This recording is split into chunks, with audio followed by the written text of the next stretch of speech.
that voted to make Uncle Sam pay for transgender surgeries. The Republican-controlled government should have reined in some of their excessive, insane, Obama-era policies. On Thursday, the House of Representatives voted 214-209 reject an amendment to the National Defense Authorization Act, NDA, that would prevent the Pentagon from paying for hormone therapy and surgeries for transgender individuals. This is horrible. Democrats have said that the proposal is bigoted and unconstitutional. They won support from 24 GOP lawmakers to scuttle the amendment to the defense policy, according to Huffington Post.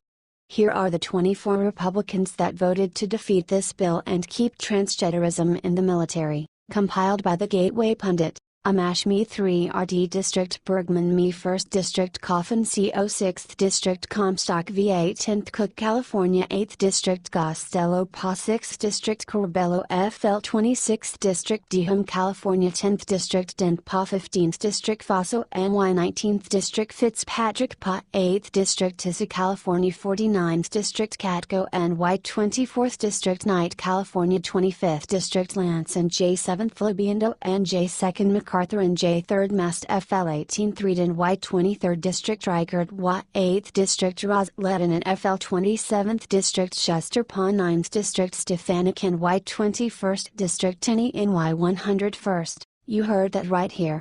These are the Republicans that voted to keep transgenderism in the military. Share this if you think that we should not have transgenderism in the military. If the left is so worried about Russia, then why are they making our fighting force weaker with this crap?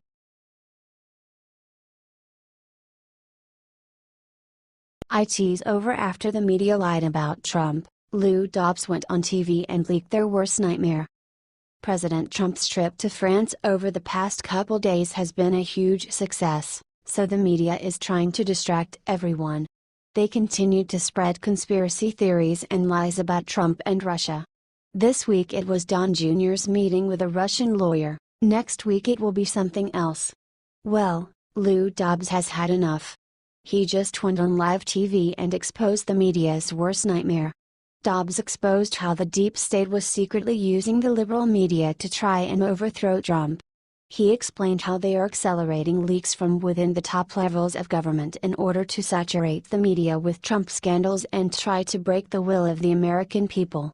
Then they'll move in and try and have him removed. Here's an excerpt. This is an effort by the deep state to roll over a duly elected president and to break the will of the American people. This is about a full-on assault by the left, the Democratic Party, to carry out a coup d'etat against President Trump, aided by the left-wing media.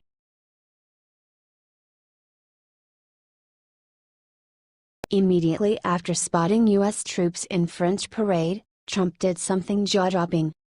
President Donald Trump blessed Bastille Day with his presence. Bastille Day commemorates the 100th anniversary of America entering World War I. Watch the amazing moment below when Trump arrived at the parade. There is a second even better video at the bottom of the article just so you know. Sacre Bleu. Trump and Melania look so wonderful in France. They are so classy. Then everyone noticed the amazing thing that Trump did when he saw U.S. troops in the parade. It's incredible. Trump was the only one seen saluting as the U.S. troops went by in the presidential box. The two men can be seen talking as U.S. and French fighter jets flew overhead. There were 8 U.S. planes in the parade as well as 145 U.S. troops on the ground, according to the Sacramento Bee. Trump and Melania have stood up for the American people since they have been elected.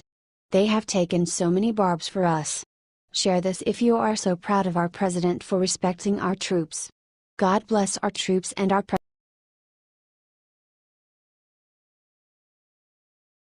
Hell no, George Bush and Bill Clinton just teamed up to do the unthinkable to Trump. I gonna be totally honest with you folks. I don't think that there are many people left who would list the last few decades of American presidents as positive. You have some of the worst leaders in U.S. history, Obama, Bush, and Clinton, who all put us in a world of SHT. Just look at North Korea. Well, now 2 of those dummies, Bush Jr. and Bill Clinton, decided to work together to take down President Donald Trump. At the Presidential Leadership Conference in Dallas, They did something very bad. The two clowns teamed up last night to publicly lecture Donald Trump on humility. That's right. Humility is in red for a reason. I just think it's funny that George W. Bush and Bill Clinton of all people would be going after Donald Trump for humility of all things. Hey, ex-President Clinton. Do you really think we forgot about this? Tell me, is that what passes for humble these days? Or maybe a BJ doesn't count as sexual relations for a guy like Bill. Oh, and don't think I forgot about you, ex-Pres Bush. You want to lecture Trump about being humble. I seem to remember a little something you did as president. What mission was it, George? It certainly wasn't beating extremists. We are still dealing with them. Clearly, these guys should have practiced what they preached. I don't know what the future holds for President Trump, but I'm sure he will handle it just fine.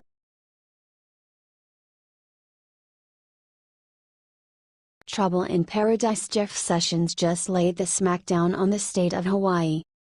Attorney General Jeff Sessions releases statements after Hawaii judge puts new limits on the Trump administration's travel ban from 6 Muslim countries. The judge is now allowing entry of grandparents, grandchildren and other family members into the United States. In the order issued last Thursday, Federal District Court Judge Derek Watson also found that any refugee with ties to resettlement organizations in the U.S. that are able to receive them should be exempt from the travel ban.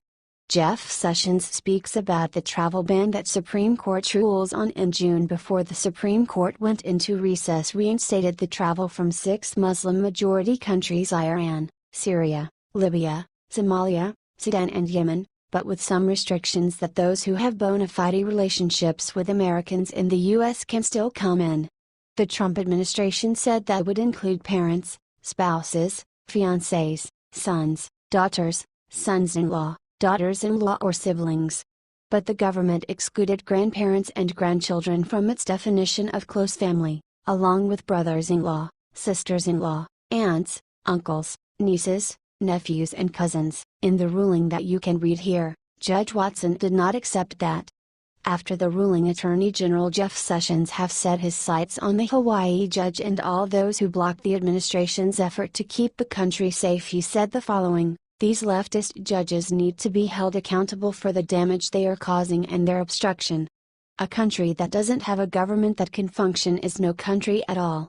Share this report. 10,000 in support of President Trump and Attorney General Jeff Sessions' fight to make America safe.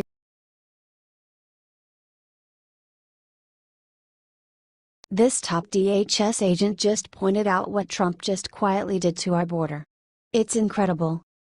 Top officials at the Department of Homeland Security says that the agency will start deploying their new computer system in early 2018 to detect visa overstays of foreign workers and temporary workers that fail to depart the U.S. on time.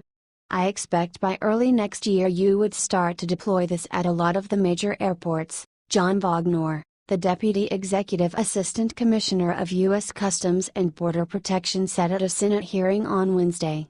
Watch John Wagner testimony here. The release of the new system is being driven by President Donald Trump, who signed an executive order in January telling DHS to quickly deploy a biometric entry and exit tracking systems at airports to be used by U.S. Customs in the United States.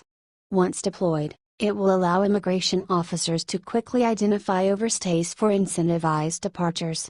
The new system pairs names and photographs to record the arrival and departure of people via the nation's airports. When people don't depart on time, the system can notify the agency that the person is overstaying their visa. The pending system is slated for use at airports. Officials are testing the system at several airports in Washington, D.C., Boston, Chicago, Atlanta, Houston, Atlanta, and New York City. The DHS recently revealed that more than 730,000 individuals overstayed their visas in 2016. Roughly 60 million foreigners visited and departed the country on visas that year. President Trump talks about making America worker first. If you agree with the new system being set in place to find and deport visa overstayers and put American workers first, share this 1 million.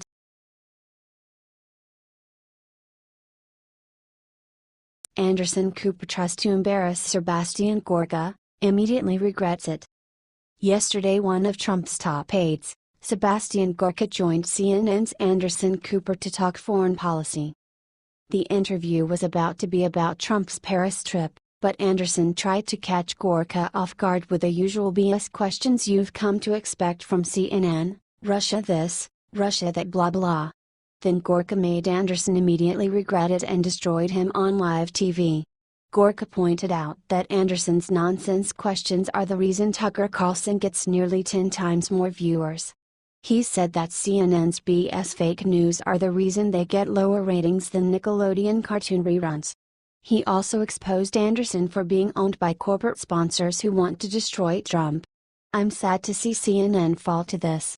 I know you want salacious, sensational coverage for your ratings so your corporate sponsors and owners will have more money, but that's not media, that's not reportage. Ouch. However, he didn't stop there. Let's let the views judge. WHO have now decided that you're in 13th place in national ratings behind Nick at Night, a cartoon channel, LOL. Tucker Carlson gets 4 million views, you barely scratch 200,000. Ha ha. People would now rather watch cartoon reruns than CNN. Can't say I'm too surprised, because that's what happens when all you produce is very fake